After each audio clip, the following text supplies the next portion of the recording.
aqui a honra de receber a professora Melina, nossa conselheira do Instituto, que tem sido protagonista dessa gestão de muitos eventos e também tem sido protagonista e tem nos incentivado a justamente abrir as portas. Nós já fizemos um termo de cooperação com o Ministério Público, nós estamos agora, hoje à noite, nós vamos fazer com a Associação dos Magistrados do Direito do Trabalho, e com essas aberturas nós estamos concretizando determinadas ações, que o Instituto, na verdade, era um pouco tímido anteriormente. O desembargador Telmo Xerém viu que esses mesmos escritórios que acabaram patrocinando o último evento serão os mesmos que vão, na verdade, adotar uma instituição de caridade, que hoje nós sabemos que elas estão carentes de recursos, e os associados, os membros, na verdade, do Instituto, estarão colaborando no final do ano para que justamente a gente possa colaborar com um pouco, concretamente, justamente para que nós tenhamos, além do nosso umbigo, a gente possa também ter um pouco mais de acesso à nossa comunidade como um todo. Professora Melina, com a palavra. Boa noite a todas, boa noite a todos. Gostaria de, primeiramente, saudar o nosso presidente do Instituto.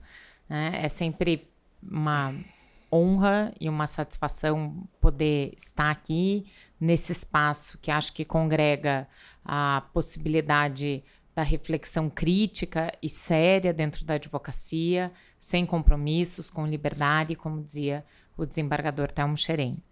É uma alegria e uma honra enorme poder ladear e dividir essa mesa com o desembargador, que é uma referência, sem a menor dúvida, para todos nós que labutamos aí no direito paranaense, desde há muito já, e, enfim, uma satisfação e uma responsabilidade também muito grande falar depois do desembargador.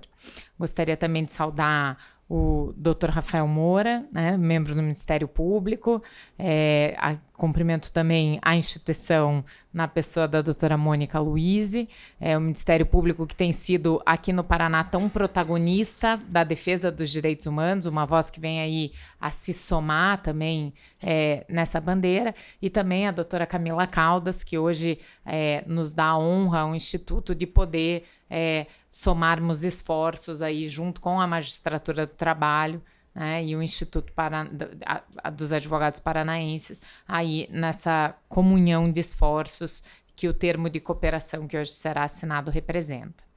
É muito simbólico trazer o tema dos direitos humanos, né, dentro desse evento que foi pensado entre o IAP e a academia. E aqui, na verdade, eu fui, para usar aí uma figura do processo civil, fui chamada à autoria pela doutora Débora, a quem muito agradeço, a doutora Débora Veneral, que foi, na verdade, quem idealizou essa noite, porque, de fato, o tema dos direitos humanos é um tema que congrega, ao mesmo tempo que as discussões teóricas que o âmbito acadêmico nos permite, também o aspecto prático da praxis e da realização que a atuação profissional nos traz. Então, é óbvio que é o meu tema do coração, então talvez seja suspeita para falar isso, mas talvez não teria um tema melhor para, né, aí trazer essas discussões que aproximam o Instituto dos Advogados e a academia. Faço essa referência e me permito fazer especialmente na figura do meu professor de faculdade, o professor Carlos Eduardo Manfredini Apner, que sempre foi uma referência dentre tantos outros professores da faculdade que mantinham ao lado da vida acadêmica também uma atividade prática bastante importante. Desembargador Telmo também foi tantos anos professor, mantendo também a vida acadêmica ao lado da prática forense, porque, de fato, são complementações necessárias, né? Acho que se retroalimentam, e eu sempre digo aos meus alunos, espelhada na experiência dos grandes professores que tive, como o professor Abner, que ainda bem que eu não preciso escolher entre o que eu teria que fazer, consigo manter aí esse equilíbrio que me parece tão importante e tão salutar e que hoje se perde com essa massificação, né, que o desembargador antes também, de modo muito atento, chamava a atenção, que muitas vezes com essa massificação das carreiras e das profissões jurídicas no geral, nós perdemos aí a possibilidade de refletir efetivamente sobre o objeto da nossa atuação profissional, né, de refletir os grandes temas do direito. Então, efetivamente, acho que esse chamamento da academia ao IAP, né, e do IAP à academia é bastante oportuno. E ainda mais no tema dos direitos humanos. Né? Falar em direitos humanos hoje não tem sido o mainstream, por assim dizer, né? Não tem sido um tema visto, né, muitas vezes com bons olhos, mas é um tema que faz pontes, né? Várias pontes. A primeira delas é a ponte que essa mesa representa, a ponte de todos os atores do sistema de justiça. Magistratura, Ministério Público e advocacia. Né? Não há defesa dos direitos humanos sem a construção coletiva de todos aqueles que estão envolvidos no sistema de justiça. Seja porque a magistratura, o Ministério Público e a advocacia têm, na sua gênese, o chamamento para a defesa dos direitos humanos, portanto, nós temos aqui um mistério coletivo, né? E esse mistério coletivo é dado pelo mandamento constitucional, né? Foi o nosso constituinte que deu as funções essenciais da justiça ao Poder Judiciário e ao Ministério Público, a defesa dos direitos humanos como bandeira intransigente e fundamental. Não é à toa que essas três instituições figuram nas possibilidades, por exemplo, do controle concentrado de constitucionalidade, cujo rol é fechado, é limitado a apenas alguns atores que podem provocá-los. O Ministério Público e o Conselho Federal da OAB estão lá no artigo 103 da Constituição, né? E o Poder Judiciário, obviamente, na apreciação do controle de constitucionalidade. E, sem a menor dúvida, essa tem sido uma grande porta, um importante canal de defesa dos direitos humanos. Portanto, o tema dos direitos humanos se constrói, sem a menor dúvida, nessas pontes e nesses diálogos em que os vários atores, em que os vários... eu não gosto da palavra operadores, porque dá uma ideia muito mecânica, mas em que os vários pensantes e aplicadores do direito se envolvem. Então, essa é a primeira importante ponte. Eu acho que não poderíamos ter uma mesa mais representativa disso do que a dessa noite. A segunda importante ponte que o tema dos direitos humanos traz é essa ponte que o evento dessa noite também nos provoca, que é a ideia da teoria e da prática. Eu tive a feliz oportunidade de, durante o meu processo de doutoramento, fazer um estágio de pesquisa na Universidade de Harvard, e lá eu fui recebida pelo professor Henry Steiner, que é o catedrático de Direitos Humanos da Universidade de Harvard. E ele me recebeu com uma fala que só tempos depois eu pude vir a entender, em que ele falava que a matéria dos direitos humanos é a matéria dos 3 Hs. Ele dizia hand, heart e head. Eu demorei alguns anos para processar e entender isso. E essa ideia da hand, né, da mão, que põe a mão na massa, que labuta, que luta por direitos, e também da head, da cabeça, né, do estímulo pensante a uma construção crítica, fundamentada e teórica dos direitos, é fundamental. E isso, obviamente, também não se faz sem paixão. Mas isso eu não preciso falar a nenhum dos senhores, porque acho que exemplo maior de paixão e de entrega que do desembargador Telmo não há, mas tenho certeza que todos vocês partilham por essa paixão, senão ninguém estaria aqui numa terça-feira à noite discutindo esses temas, não é, desembargador? Sim. Então, obviamente, a paixão nos motiva, nos leva aí a essa entrega que, obviamente, necessariamente media uma ação prática, mas não existe ação prática sem, obviamente, uma reflexão teórica que a suporte. Então, essa é a segunda importante ponte que o tema dos direitos humanos nos traz e que também é bastante simbólica nessa noite. E a terceira e importante ponte que também gostaria de destacar é que a temática dos direitos humanos nos tira da abstração que muitas vezes confortavelmente o mundo jurídico cria e nos coloca e nos leva à realidade. Isso que o desembargador falava dessa massificação, julgamentos virtuais de casos reais, de pessoas concretas, de carne e osso, que batem as portas do judiciário e querem uma resposta muitas vezes para o problema que é o problema da vida delas. Nós não podemos nos esquecer, e o tema dos direitos humanos nos traz isso, que nós temos na ponta de todas as discussões jurídicas que nós travamos, um indivíduo ou uma coletividade, mas um ser humano que demanda do direito uma resposta. Não é, portanto, um sujeito abstrato, como nós convenientemente, né, somos levados a pensar quando lemos, por exemplo, os textos dos códigos. Não, nós julgamos, nós advogamos, o Ministério Público tutela interesses e direitos para pessoas concretas, para pessoas que têm dores, sofrimentos, são vítimas de violações e querem ver os seus direitos resguardados. Isso é bastante importante de se lembrar no momento em que, às vezes, os números parecem importar mais do que as pessoas, em que as estatísticas de prestação de contas parecem importar mais do que a qualidade que a resposta a essas dores e a essas violações de direitos se reproduz. Obviamente que responder de maneira célere é importante, sem a menor dúvida, mas tão importante quanto responder rápido é dar uma resposta efetiva, né? É efetivamente prestar a justiça àqueles que a buscam.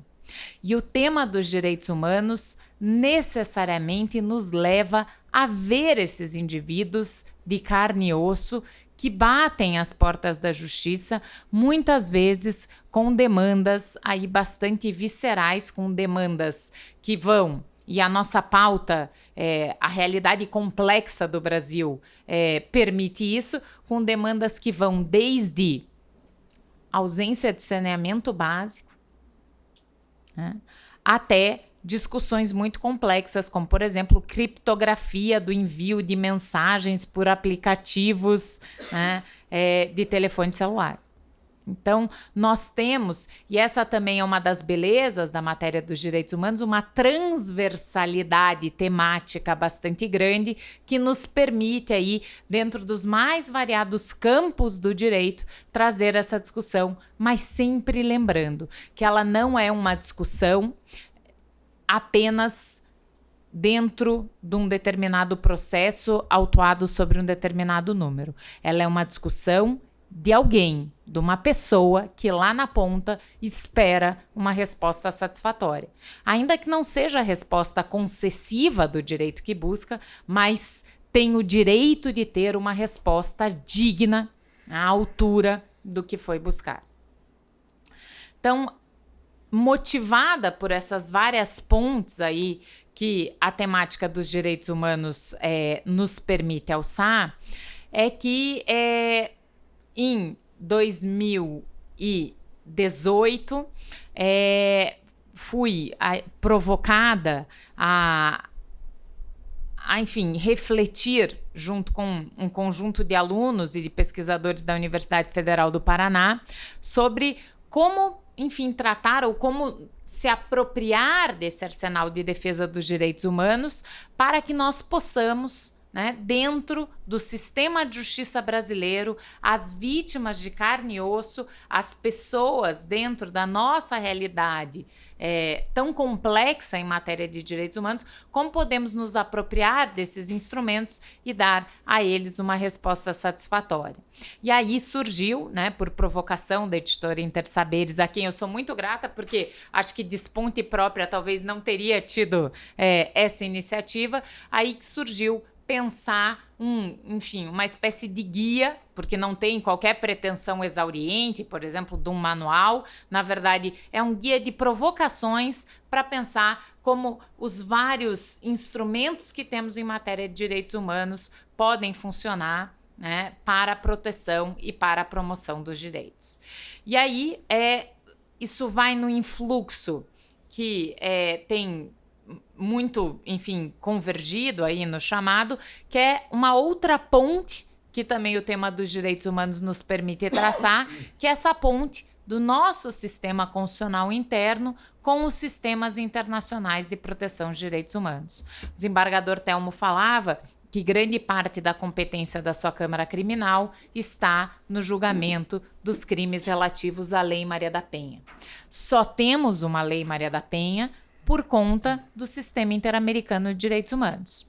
Só temos uma Lei Maria da Penha por conta da pessoa Maria da Penha, da sujeita de carne e osso que foi, depois de anos ausente uma resposta do Estado brasileiro satisfatória para a dupla tentativa de homicídio que ela sofrera dentro de casa, esta pessoa vai ao Sistema Interamericano de Direitos Humanos e fala que o Estado brasileiro, na verdade, tem sido negligente com dar à sua situação de violação de direitos uma resposta satisfatória e, na verdade, o caso dela emblematicamente mostra a situação de tantas outras mulheres, né, submetidas à violência doméstica no âmbito familiar, no contexto brasileiro e no contexto latino-americano.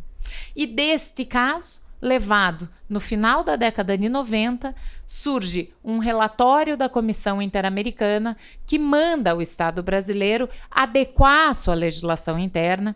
Não era possível que este tipo de crime tivesse o tratamento que tinha na legislação anterior, que era um crime de menor potencial ofensivo, na Lei 9.099, dos Juizados Especiais, e muda o paradigma, provoca, portanto, o Estado brasileiro, que, em 2006, inova com a Lei 11.340, que ficou conhecida como Lei Maria da Penha, justamente pela sua origem na litigância do caso dela do sistema interamericano, e muda completamente o paradigma, porque de crime de menor potencial ofensivo, a violência doméstica passa a uma violação de direitos humanos.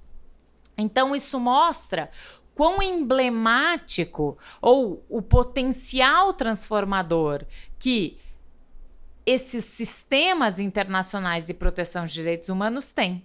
E eles devem funcionar na exata medida em que funcionou o caso da Maria da Penha, como um potencializador, como um catalisador de mudanças do nosso direito interno. E é aí que eu digo que nós traçamos pontes, porque a Corte Interamericana, a Comissão Interamericana ou os comitês da ONU em matéria de direitos humanos não são inimigos, não são adversários do nosso Estado constitucional. Não estão tentando tomar os lugares nem os assentos dos nossos julgadores internos. Pelo contrário, o que nós temos no âmbito internacional, na verdade, é um piso protetivo mínimo, né, o mínimo da proteção que se espera à pessoa humana e que serve justamente para robustecer e para fortalecer a nossa proteção interna em matéria de direitos. Então, por isso que nós temos aqui a formação do que alguns autores, e eu gosto bastante dessa expressão, têm chamado de um constitucionalismo multinível, em que a proteção da pessoa humana começa na Constituição, mas não acaba na Constituição. Vai também a essas camadas internacionais de proteção buscar e densificar o seu significado. Isso, obviamente, não sou eu, pela minha predileção, a matéria dos direitos humanos que diz. uma leitura de boa-fé da nossa Constituição em 1988 já demonstra que essa foi uma opção, uma vontade do Constituinte, quando coloca a primazia dos direitos humanos como um dos temas centrais e quando coloca também no parágrafo 2º do artigo 5º que os direitos previstos na nossa Constituição não excluem aqueles advindos dos tratados internacionais. Nós temos aí o que se chama de uma cláusula aberta ou de um vaso comunicante que permite que nós, que aqui aplicamos o direito, vamos ao direito internacional buscar esses elementos, trazer esses elementos que densifiquem a proteção dos direitos humanos. Isso pode parecer, de alguma maneira, muito distante, muito longínquo ou não fazer muito sentido com a nossa realidade, mas basta nós darmos uma olhada no cardápio dos casos que o Estado brasileiro já teve julgado contra si no sistema interamericano, que nós vamos ver que são questões do nosso cotidiano que estão presentes nas pautas de julgamento dos tribunais e que demandam uma resposta concreta, mais efetiva ou mais justa do que aquela que até então se deu. Para utilizar, aqui honrando a magistratura do trabalho, para utilizar um exemplo bastante recente, o Estado brasileiro foi condenado num caso que é dos trabalhadores da Fazenda Brasil Verde contra o Brasil, que trata de uma questão bastante espinhosa, que é o trabalho escravo contemporâneo. Talvez nos grandes centros urbanos, eu digo talvez, porque acredito que tenhamos vários exemplares, talvez isso pareça um pouco mais distante, mas se formos aí as realidades, especialmente dos grandes latifúndios rurais, de como a prestação de trabalho ainda se desenvolve, vamos ver, estamos falando, o caso Fazenda Brasil Verde é recentíssimo, foi julgado há um ano, um pouco mais de um ano, no sistema interamericano. E trata da realidade de trabalhadores que, contemporaneamente, estavam vivendo em condições análogas à escravidão. Então, esse é um dos temas. Outro tema também recentemente julgado e que ainda incomoda muito a nossa realidade pátria, diz respeito à justiça de transição inacabada no Brasil, como lidar com o nosso passado autoritário, como fazer a ponte efetivamente à transição definitivamente a democracia. Recentemente já tivemos o caso da guerrilha do Araguaia, julgado em 2010, mas tivemos agora recentemente o caso do jornalista Vladimir Herzog, que é um caso bastante, enfim, bastante midiático, né? Eu acredito que todos os senhores já ouviram falar, e que trata justamente, enfim, de fazer essa ponte, de entender efetivamente quais são os caminhos possíveis da anistia no Brasil para que isso seja resolvido. Outro caso recente julgado contra o Estado brasileiro diz respeito à violência policial, sobretudo em relação às comunidades mais pobres e carentes, o caso da favela Nova Brasília, que ocorreu em 1994 no Rio de Janeiro, mas poderia ter ocorrido na semana passada.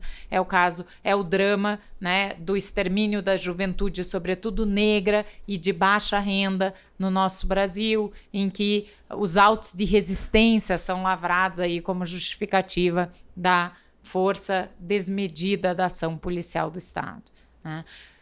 Podemos citar também outro caso recente que também trata de um tema espinhoso na nossa realidade, a questão das comunidades indígenas, dos povos tradicionais, o caso do povo Chucuru contra o Brasil. Há 30 anos nós ainda temos aí uma obrigação constitucional pendente, que é a titulação das terras indígenas e a demarcação dessas terras.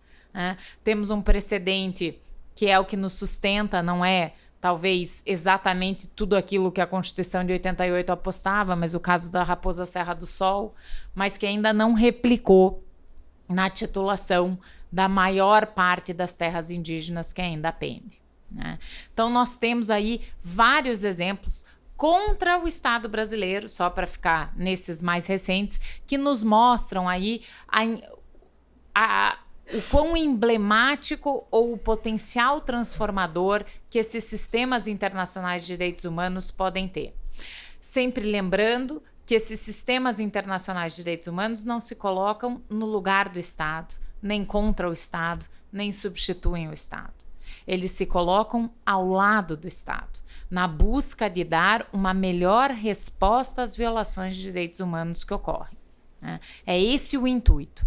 Bem capacitar os estudantes em relação a esses sistemas internacionais de direitos humanos, tenho certeza, formará melhores operadores do nosso sistema de justiça do amanhã.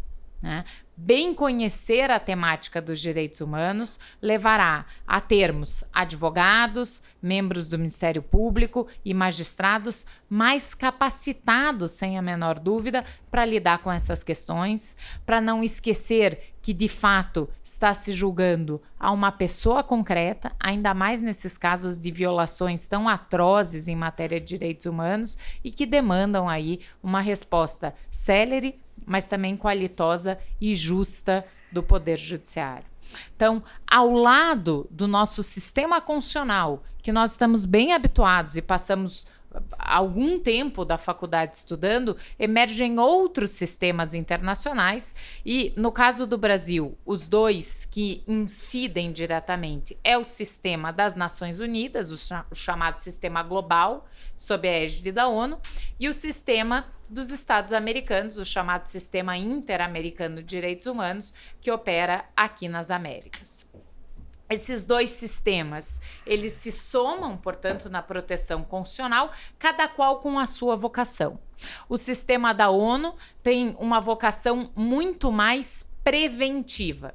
Então, é do sistema ONU que vem a maior parte das declarações e dos tratados internacionais, fixando estándares. Então, por exemplo, temos uma convenção que fez uma profunda alteração normativa interna no Brasil, a Convenção de Nova York das pessoas com deficiência, que inspirou a mudança no padrão de encarar juridicamente as incapacidades no direito brasileiro, que inspirou o EPD, o Estatuto da Pessoa com Deficiência. Temos, portanto, no âmbito das Nações Unidas, convenções como essa, a Convenção de Nova York, que tem como objetivo fixar esse piso mínimo e dão aos estados aí esse incentivo de ir além, de, diante das suas realidades nacionais, explorar e avançar nos temas. A ONU tem essa vocação muito mais prescritiva.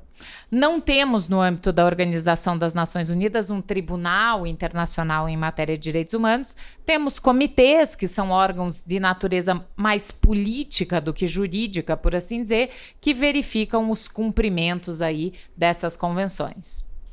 E temos ao lado do sistema ONU, o sistema interamericano, esse sim que tem uma natureza menos prescritiva, tem também, obviamente, esse caráter, mas congrega ao lado dessa natureza prescritiva uma natureza sancionatória, porque é no sistema da OEA que nós temos uma Corte Internacional de Direitos Humanos, a Corte Interamericana de Direitos Humanos, que julga e condena os estados, réus no âmbito das Cortes Internacionais de Direitos Humanos são os estados que não cumpriram com as obrigações mínimas às quais aderiram em matéria de direitos humanos. Então, é por isso que, em todos esses casos recentes que narrei a vocês, o Estado brasileiro foi condenado por não ter dado uma resposta satisfatória às violações de direitos humanos.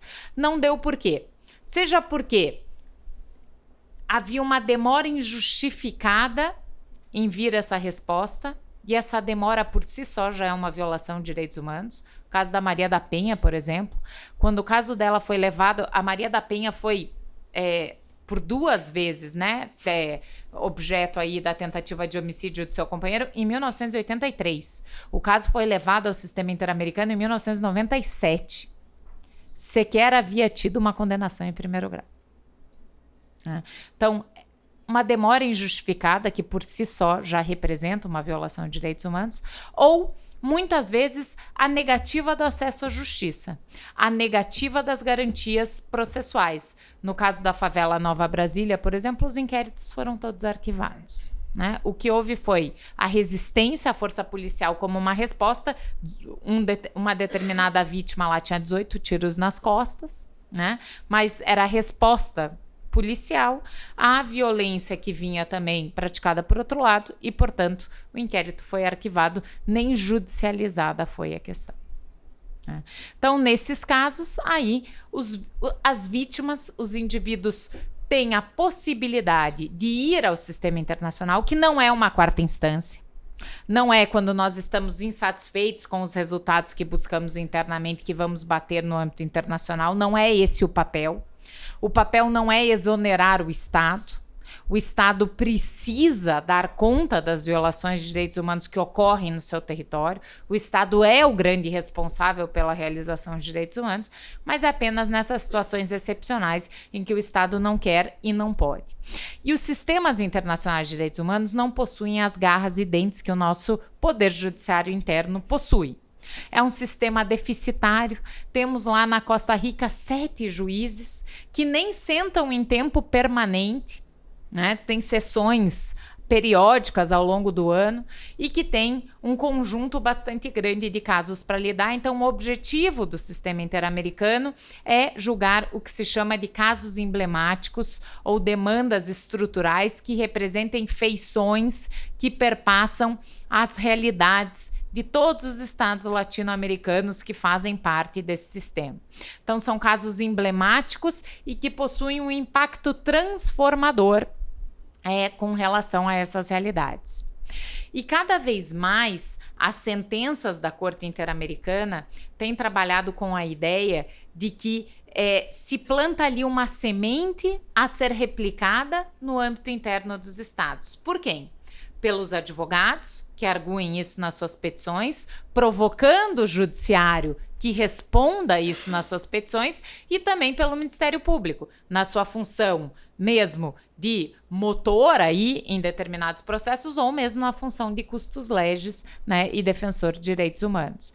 Então, essa semente tem ganhado um nome internamente do chamado controle de convencionalidade, ou seja, que os aplicadores do direito tenham em mente as convenções em relação à proteção de direitos humanos e que façam uso delas, que internalizem, porque isso não é algo alheio, não é algo externo, mas é algo que faz parte da nossa própria Constituição, é algo que faz parte da defesa interna dos direitos humanos. E bem conhecer e se apropriar desses instrumentos nos permite dar uma resposta mais satisfatória às vítimas de direitos humanos que batem nas portas do judiciário, porque essas vítimas não vão, nem podem ir diretamente aos tribunais internacionais. Elas batem aqui. Primeiro na porta dos escritórios ou na porta do Ministério Público, que deságua no Poder Judiciário. Então, ter advogados bem capacitados, parquês bem capacitados, a provocar o judiciário, que também bem capacitado e conhecedor dessas normas internacionais, da jurisprudência internacional, dê uma resposta satisfatória, é o objetivo do sistema de proteção dos direitos humanos. Então, não é um sistema que visa substituir, pelo contrário, é um sistema que visa habilitar e capacitar o âmbito interno. Então, foi com esse intuito, enfim, eu venho nessa linha do direito constitucional aberto e multinível trabalhando já há bastante tempo, foi com esse intuito aí que a obra do Guia de Proteção de Direitos Humanos foi pensada, né? Ali na obra nós trazemos um estudo comparativo do sistema europeu, do sistema africano também, porque o sistema interamericano dialoga muito com esses outros sistemas, mas de fato o sistema interamericano é o sistema que, junto com o sistema ONU, né, tem provocado aí importantes e relevantes mudanças no nosso direito interno, né? Receber essas mudanças, contextualizá-las, porque nós também temos que cuidar muito com os empréstimos indevidos, né? Então, contextualizar, fazer com que faça sentido na nossa realidade nacional, com as discussões jurídicas que aqui no Brasil enfrentamos e que a nós são relevantes, é fundamental para que a gente tenha, sem a menor dúvida, aí uma resposta que, quero crer, seja mais satisfatória, mais adequada e mais justa a todas aquelas pessoas que vão né, aos sistemas de justiça, e aqui falo da advocacia, do Ministério Público e do Judiciário, como juntos nessa tarefa aí de responder essas violações, que não são poucas, né? Só para citar um dado que a mim sempre chama muita atenção, nós vivemos na região mais desigual do mundo. A América Latina, entre os mais ricos e os mais pobres, tem o maior índice de desigualdade. E nós, no Brasil, somos o país mais desigual da região mais desigual do mundo. É impossível que todos aqueles que estejam envolvidos com a aplicação do direito nessa realidade não atendam ao chamamento e à responsabilidade de apaziguar, através do direito, que pode ser uma ferramenta emancipatória, esse fosso existente tão alarmante na nossa realidade. Então, é nesse sentido que as reflexões do direito internacional dos direitos humanos, vertida nessa obra e em tantos outros pensadores que hoje têm falado, vêm aí a contribuir na tarefa de nós tentarmos, na medida do possível, obviamente, como diria o Drummond, os lírios não nascem das leis, mas na medida do possível tentarmos aí apaziguar as tantas violações de direitos humanos que vemos na nossa atualidade. Era isso, muito obrigada.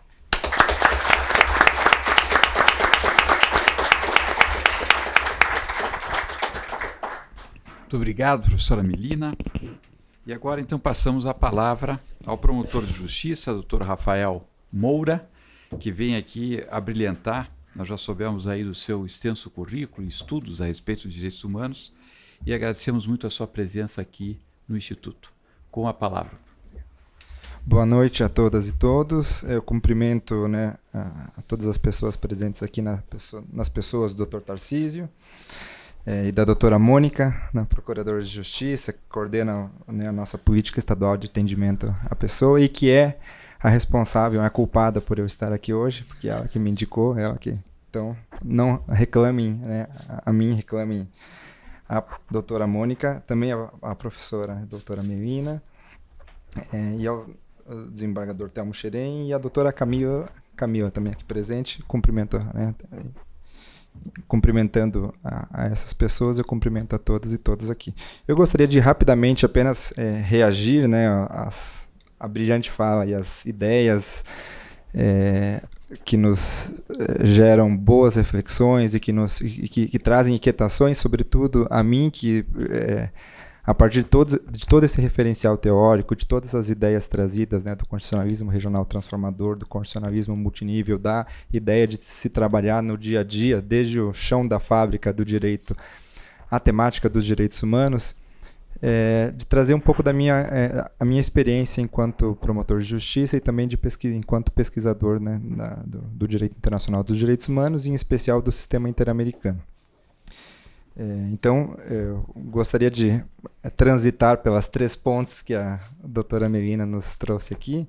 A primeira delas a respeito da construção coletiva, né, de que não se fala de direitos humanos sem diálogo, não se pode falar de direitos humanos apenas se tendo em perspectiva um ponto de vista, uma vez que os direitos humanos, a temática dos direitos humanos, ela é diversa, complexa, e ela depende de todos os pontos de vista, de todos os lugares de fala, né, institucionais. E, portanto, eu tenho cada vez mais pensado a respeito disso, desde o meu lugar enquanto promotor de justiça, e tenho chegado à conclusão de que as diferentes visões, elas só têm a enriquecer a compreensão a respeito dos problemas complexos, né, dos problemas difíceis que a gente tem a enfrentar, sobretudo em relação a direitos humanos. Por exemplo, é possível pensar na realização dos direitos humanos e impedir o arbítrio, impedir a força, né, o direito da força, impedir a arbitrariedade a partir de uma defesa no sistema de justiça, né, no sistema criminal de justiça. E, portanto, é possível, enquanto defensor dos direitos humanos, se colocar contra o arbítrio, contra o excesso, né, contra o punitivismo que agride principalmente as pessoas, né, mais vulneráveis, as pessoas que não têm condições de, né, serem assistidas por bons escritórios de advocacia. Ao mesmo tempo, então essa é a visão do advogado. Ao mesmo tempo que é possível trabalhar os temas de direitos humanos, os estándares, os parâmetros protetivos, impedir o arbítrio, também eventualmente, e eu até brinco assim, que eu sou um defensor dos direitos humanos punitivista, e eu sempre utilizo os precedentes do sistema interamericano para indicar que boa parte dos casos que levam à condenação dos estados, né, latino-americanos, em especial do Brasil, decorrem da ausência de uma punição, né, efetiva, tempestiva, adequada, da ausência de uma boa e imparcial investigação, né, tal como o caso Favela Nova Brasília e tantos outros, né, desde o caso Damião Gimenez Lopes, que tratam de casos em que, em função do uso do poder econômico, em função da influência que determinadas pessoas que praticaram graves violações contra direitos humanos têm, a investigação não foi levada a efeito de maneira, né, satisfatória. Então, é muito importante que a gente, cada vez mais, tenha essa compreensão de que é muito importante a diversidade quando se trabalham os temas de direitos humanos, né? Eu gostaria de lembrar que há um precedente muito interessante, acho que é do caso Hellman, né, contra o Uruguai, em que Hellman contra o Uruguai, a partir dos crimes praticados durante a ditadura militar, em que ficou ali fixado a Corte Interamericana que o controle de convencionalidade não deve ser praticado apenas pelos juízes, senão por todos os agentes que orbitam, né, no sistema de justiça. Então, o promotor de justiça, o delegado, o defensor público, todos os agentes que estão ali, obviamente o advogado, ao provocar o sistema de justiça nas suas várias esferas, tem que se preocupar em realizar o controle de convencionalidade, ou seja, ler todos os atos, né, tanto administrativos quanto judiciais, com a preocupação de encontrar ali nele uma referência, onde encontrar nele uma consonância e harmonia em relação aos tratados de direitos humanos, às normas, né, previstas internacionalmente, e também aos precedentes, aos parâmetros protetivos mínimos fixados pelos tribunais internacionais. Indo adiante, eu gostaria de agora trabalhar a terceira ponte para depois chegar na segunda, e eu acho que essas pontes também se ligam entre si, né, são três pontes diversas que também se comunicam, né, como vasos comunicantes, como a própria professora Melina nos falou, para ressaltar a importância de trabalhar os direitos humanos a partir da perspectiva da realidade, né, ou seja, de um caminho de que a gente deve sair da abstração que muitas vezes o direito nos leva a ter para trabalhar a partir de realidades concretas. E esse foi o caminho pelo qual eu cheguei ao direito internacional dos direitos humanos. Enquanto eu atuava como promotor de justiça, um determinado dia no Oeste me deparei com um caso de uma construção de uma usina hidrelétrica, de uma barragem que estava gerando a remoção compulsória, né, a desapropriação de centenas de famílias de agricultores, de pessoas simples, de pessoas, né, muitas sem um estudo formal, algumas dessas pessoas analfabetas, e essas pessoas, elas, além de não terem uma defesa, né, a defensoria não atendia aquela região, não tinha uma boa defesa jurídica, né, não tinham assistência jurídica devida, elas também não contavam com normas e com parâmetros protetivos, com precedentes judiciais ou precedentes oriundos de outras instituições públicas que as amparassem no seu direito de ver indenizado não apenas a terra de quem era proprietário, como também ver indenizado a terra para aqueles que eram meros, entre aspas, poceiros, pessoas que ocupavam tradicionalmente as terras ali, mas não tinham o título de propriedade, e principalmente para que elas vissem reconhecidas pelo Estado e reparadas as violações aos danos morais, as violações à perda do circuito econômico, à memória, as conexões espirituais que aquela comunidade que seria, né, hoje já foi, né, que foi desfeita, a todos esses danos que ela suportaria a partir desse empreendimento. Uma vez que a legislação brasileira, né, o decreto que reconhece o direito do Estado, né, o poder de direito do Estado à desapropriação por utilidade pública, ele apenas limitava a discussão da matéria ao valor, a uma indenização à propriedade, desconsiderando todos os efeitos relacionados aos direitos humanos que afetam a dignidade daquela comunidade, de cada um dos integrantes daquela comunidade.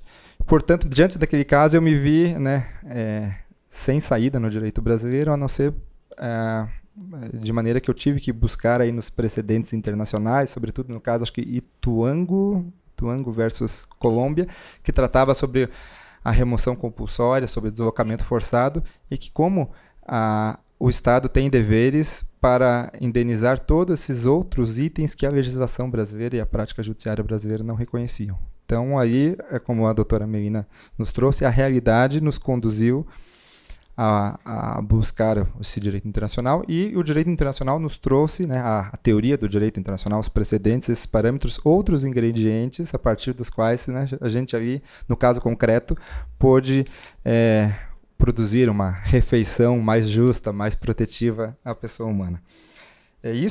Eu tenho vários exemplos, né, desde a minha atividade como promotor de justiça na área criminal, como agora que eu tenho trabalhado desde março do ano passado no Centro de Apoio Operacional das Promotorias de Justiça de Direitos de Proteção aos Direitos Humanos. É um nome, demorei algum tempo para decorar, agora já consegui.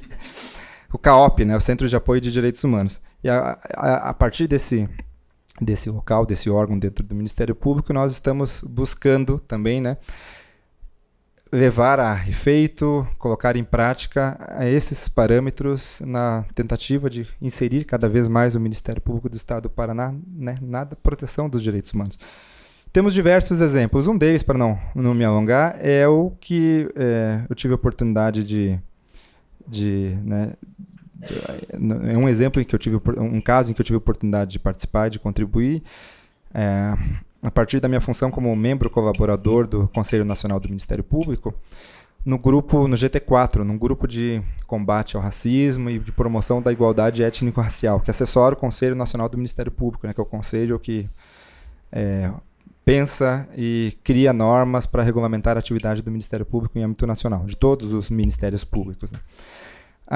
Fomos procurados pela ONG, pela EducaAfro, pelo Frei Davi, que é um importante e reconhecido ativista no Brasil, e a demanda principal dele era de que o Ministério Público tinha que tomar alguma medida concreta para enfrentar o genocídio, né, da juventude brasileira, sobretudo da população negra, né, que é o alvo preferencial da violência em geral e também da violência policial. A partir disso, várias ideias nos surgiram, e uma delas foi a de colocar em prática a decisão da Corte Interamericana de Direitos Humanos, no caso Favela Nova Brasília contra o Brasil, que condenou o Brasil, né, a partir de um caso em que houve violação de direitos humanos, não houve a investigação adequada, não havia um ambiente institucional preparado, né, para atender os direitos humanos daquelas vítimas e, sobretudo, dos familiares das vítimas que estavam angustiados e à espera de uma resposta jurisdicional adequada. Então, nesse caso, o Brasil foi condenado à adoção de diversas medidas, e uma delas era de que, sendo reconhecido pela Corte que havia uma lacuna jurídica na legislação brasileira, segundo a qual as vítimas não têm protagonismo, não têm condições de participarem de maneira mínima e de maneira adequada da fase pré-processual. Então, as vítimas, foi reconhecido pela Corte Interamericana que as vítimas no sistema brasileiro não têm condições de dialogarem, né, com os responsáveis pela investigação, de trazerem e aportarem documentos, darem sugestões e apresentarem informações para os profissionais ali responsáveis pela investigação. E diante disso, a Corte Interamericana determinou que o Brasil supra essa lacuna. E a Corte ainda foi explícita ao dizer que o Brasil deve suprir ou pela via legislativa ou por outra via que permita às vítimas, né, ter o direito de acessar ao sistema de investigação, né, à polícia ou ao Ministério Público durante a fase pré-processual, que é o momento mais importante para a investigação, né, de graves violações de direitos humanos. A partir disso, e reconhecendo que realmente no Brasil não há uma legislação nesse sentido, e para atender esse parâmetro protetivo e para fazer com que o Brasil cumpra essa decisão, né, cumpra a condenação, no caso Favela Nova Brasília, nós ali sugerimos, minutamos uma modificação de resolução no Conselho Nacional do Ministério Público que fez inserir ali o direito de as vítimas aportarem informações, apresentarem provas e apresentarem sugestões ao membro do Ministério Público responsável pela investigação, e também que o membro do Ministério Público tem que dialogar com os familiares das vítimas de maneira fundamentada. Ele não pode apenas, né, desconsiderar o que foi falado por elas, o que foi trazido, sem nenhuma consideração, sem apresentar os fundamentos, né, jurídicos para tanto. E também nessa mesma resolução foi colocado que o arquivamento, né, realizado pelo Ministério Público, promovido pelo Ministério Público nesses casos, tem que ser notificado aos familiares das vítimas. Então é uma medida simples, que me parece muito efetiva, porque muitas vezes, né, durante esses crimes de graves violações de direitos humanos, e aí a corte, nesse caso, inclusive conceitou, né, o homicídio, tortura, violência sexual, esses crimes, sobretudo quando as vítimas, né, são pessoas em situação de vulnerabilidade, pessoas pobres, eles não são investigados a contento, e os familiares, que são as pessoas mais interessadas, sobretudo as mães, não são notificadas, não são chamadas a apresentar uma contribuição.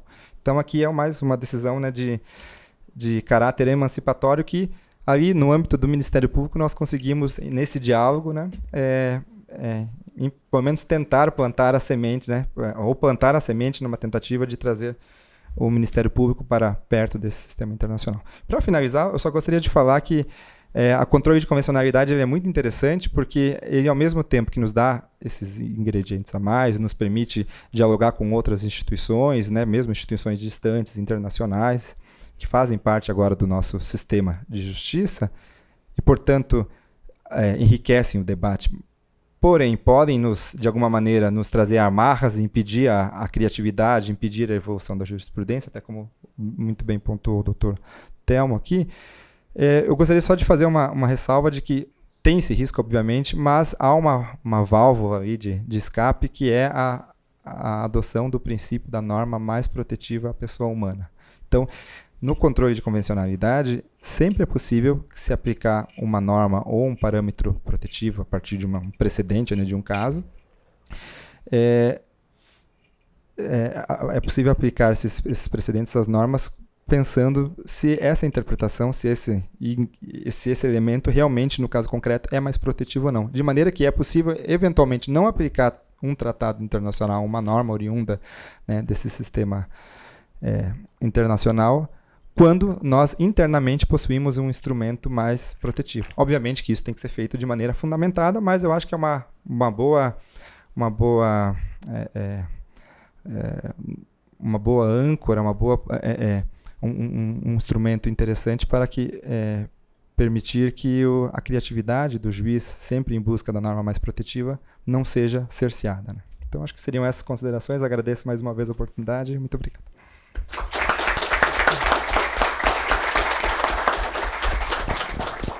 Muito obrigado, doutor Rafael Moura. Foram efetivamente elucidativas, né, todos esses exemplos que nos deram aí a concepção da forma fática com que nós temos aí a aplicação dos direitos humanos.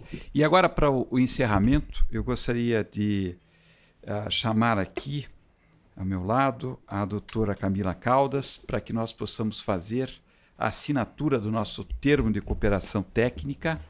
Eu sempre lembro que a primeira experiência que nós tivemos foi com a FEMPAR, e foi muito profícua esse termo de cooperação, que desse termo de cooperação nós tivemos a possibilidade, na verdade, de olhar, e como eu falava antes, o Instituto abrir as suas janelas e portas para que nós possamos fazer outras atividades culturais. Eu também gostaria de, evidentemente, já desejar para que esse termo de cooperação ele traga uma profícua relação justamente na parte acadêmica.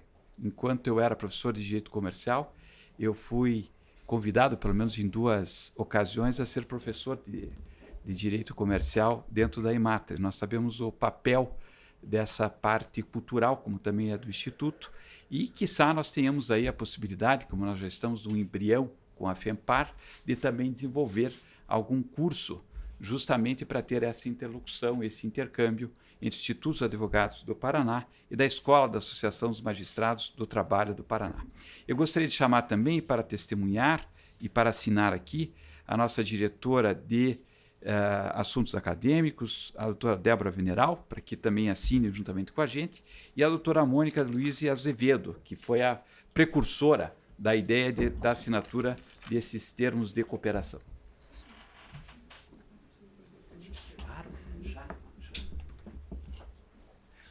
Boa noite a todos, a todas. Eu agradeço profundamente, Dr. Tarcísio, a oportunidade de estar aqui. É uma honra para a Amatra e para a Ibatra, sua escola associativa, estar aqui nesse Instituto Centenário. Agradeço muito a minha amiga, doutora Belina, que ajudou a operacionalizar esse momento.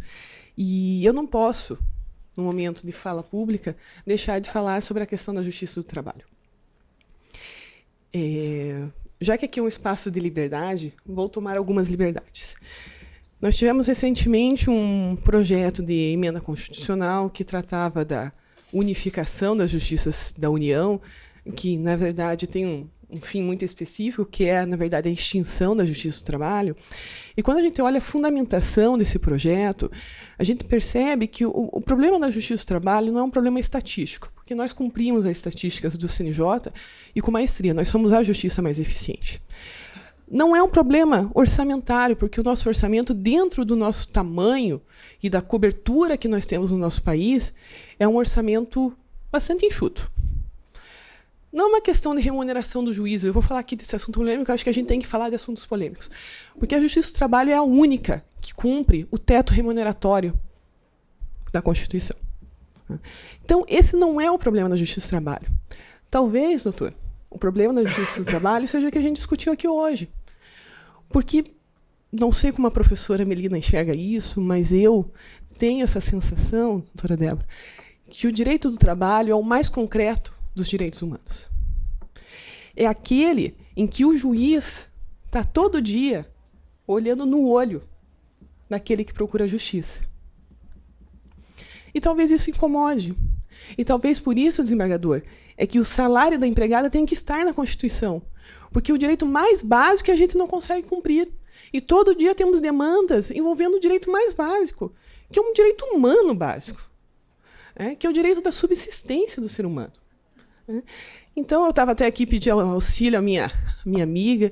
Nós temos em comum a oportunidade única de ter estudado com a professora Vera Caram, e ela gosta muito de falar daquele conto de Kafka, que trata o título em inglês é Before the Law, a tradução é Diante da Lei, e talvez seja significativo que o camponês que morre esperando entrar na justiça seja um trabalhador.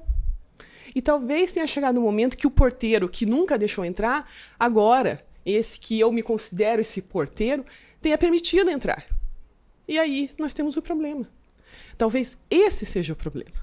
Esse porteiro rebelde, que insista em deixar o camponês entrar. Então, eu deixo essa mensagem para reflexão. Nós temos estudantes, nós temos aplicadores do direito. Eu acho que nós estamos vivendo um momento no nosso país em que nós precisamos passar por essa reflexão sobre o que nós queremos do nosso Estado democrático de direito, sobre como nós enxergamos e aplicamos os direitos humanos, especialmente esse que é o mais humano dos direitos, que é o direito de trabalhar e ser devidamente reconhecido nessa condição. Eu agradeço muito a oportunidade, novamente agradeço a minha amiga, Melina, doutor Tarcísio, parceiro de vários eventos, agradeço a todos que compuseram comigo essa mesa, a doutora Débora, e acho que estamos dando aqui um passo importante nessa união magistratura, advocacia, Ministério Público, que é fundamental para construir o nosso país e talvez, espero que não, reconstruir. Muito obrigada.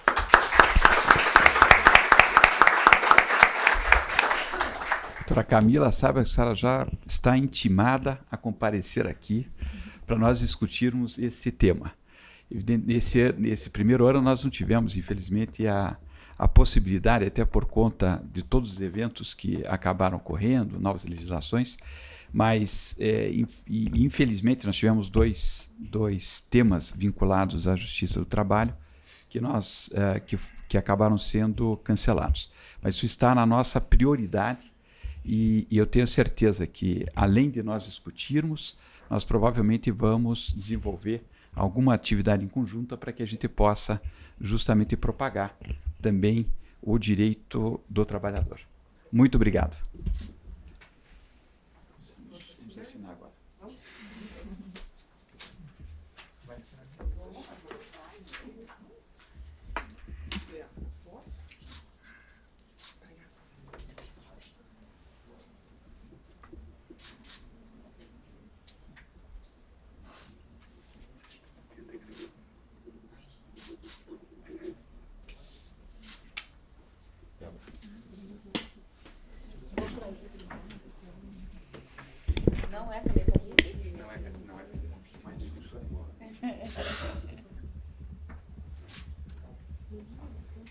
Você também está aqui?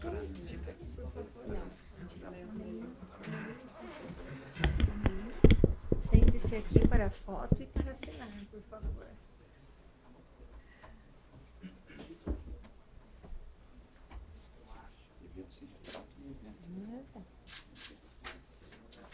Deixa aqui com testemunho.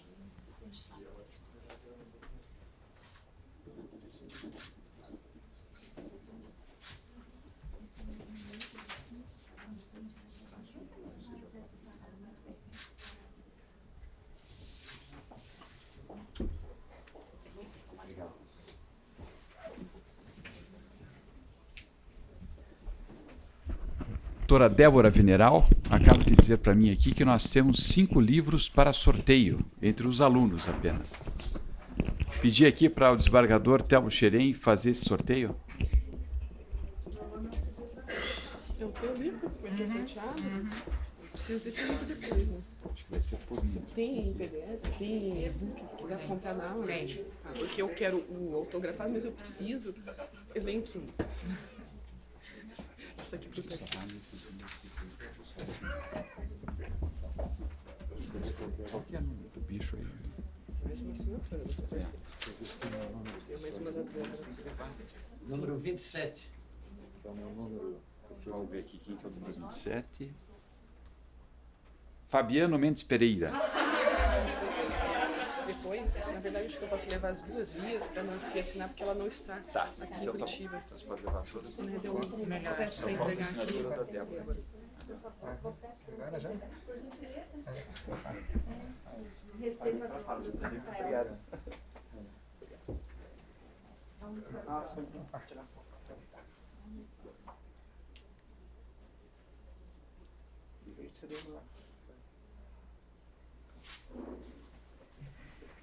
Pode ler.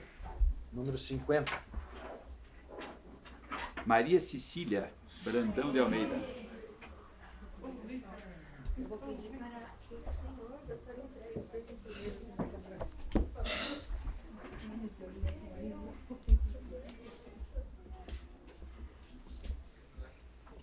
Tinha que me segurar aqui para os 5 não virarem 4. Eu também já estou aqui na. Rafael, me quer escolher um número aí. Pode ser. Vamos ver. É a primeira página. 68. Romeu de Freitas Filho. Não está aí. Outro número, Rafael. Pode ser o seu 12, vamos ver. Ou o próximo do 12. Beatriz. Beatriz, né? Beatriz Graça de Souza Longo. Muito bem.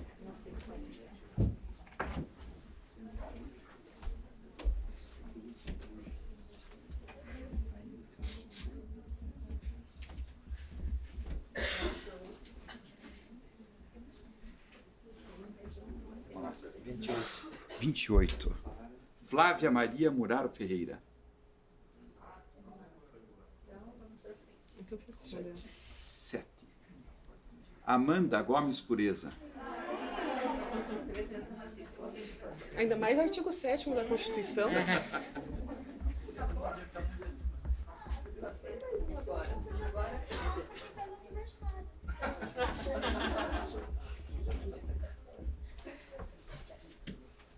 E como é o seu nome que faz aniversário? Andréia? Então, peraí que eu vou ser. Essa não tem mais de uma, André. Andréa Luca. Número 9.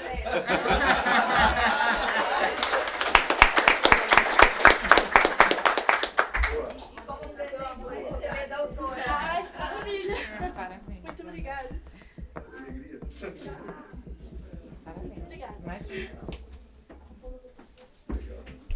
Eu declaro encerrada a nossa sessão nesta noite, agradecendo a doutora Débora Veneral mais uma vez pela iniciativa. Muito obrigado e boa noite a todos. Débora, tem uma via que você precisa seguir. Até a próxima.